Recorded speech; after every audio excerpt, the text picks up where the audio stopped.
So you have finally received your Hogwarts letter, right? You went to the school, learned some new spells, and are now ready to topple Dark Lords. But for some weird reason, dueling still feels wrong. Well, you're not alone. This is your host AB, and I'm going to show you 5 simple things that you need to apply right now for better battle immersion. Let's go! Starting with number 1, I highly recommend updating the key bindings as shown on the screen right now. Mapping the Portigo to right click makes the world of difference. With the ability to attack and defend with mouse clicks makes the battle readiness more intuitive and responsive. After consuming insane amount of fanfiction, we all know the importance of dodging a spell you cannot defend against, and this is true in Hogwarts Legacy as well. To do that, we are going to map our dodge to E and allow respite to our respective pinky fingers that have been searching for that elusive control button and very often missing that dodge roll. Moving on, we are going to map our ancient throw button from Z to Q. No more trying to search for that Z as well. To be honest, it is my personal opinion that any game that has a default key mapping below WSD is not a very accessible game when it comes to twitch skills, so as to speak. But I digress. And finally, we move the aim to the middle mouse button. Let's be honest, we really don't need to aim. But in rare occasions, if it is needed, well, it's in our middle mouse button. And this wraps up the key bindings, which takes us to the next one, that is potions. I'll be honest, I have not done any extensive potion testing, but having Adurus on you can be the difference between victory and dying. The potion protects you from all injuries. Even though you are still subjected to the physics and magic of the world, so as to speak, you can shrug it off. And this allows us to channel our inner Bellatrix Lestrange and start blasting things. Just saying, you need one potion, that's all. And making an Adurus potion is not that hard, you just need Ashwinder eggs and mongrel fur, and those are pretty easy to acquire around Hogwarts.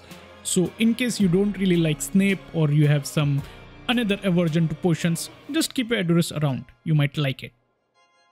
The third item on our list are the plants, paving the way for greener and brighter future for our wizarding world.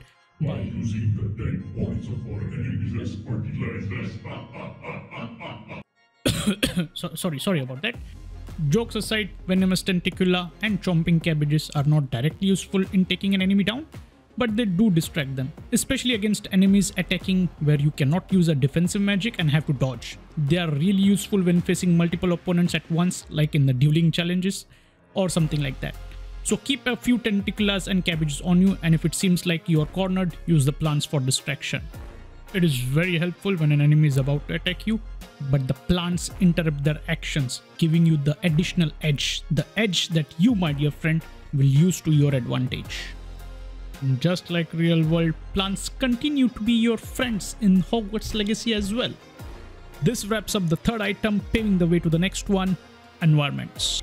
Use the environment. Yes, I know you want to be the next Rackhamdor or Voldemort or Bellatrix, just casually walking through Ashwinders and Loyalists with nary a worry.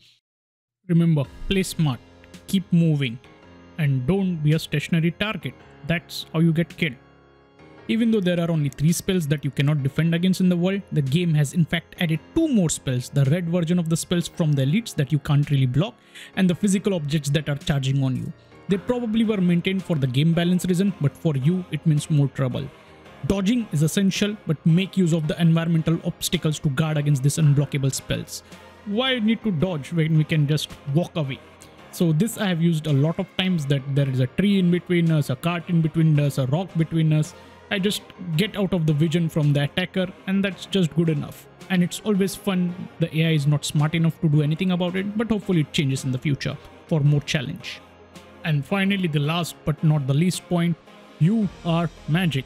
All the points we have discussed individually don't seem that powerful, but together with the power of friendship, we shall conquer. Wait, sorry, that is a wrong step. But I ain't wrong, bro. All these points combined will definitely make you a formidable dueling opponent.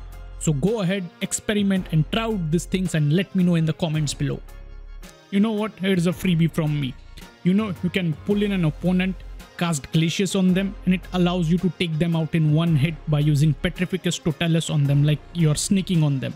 And this is not even like written anywhere or someone teaches you this combo.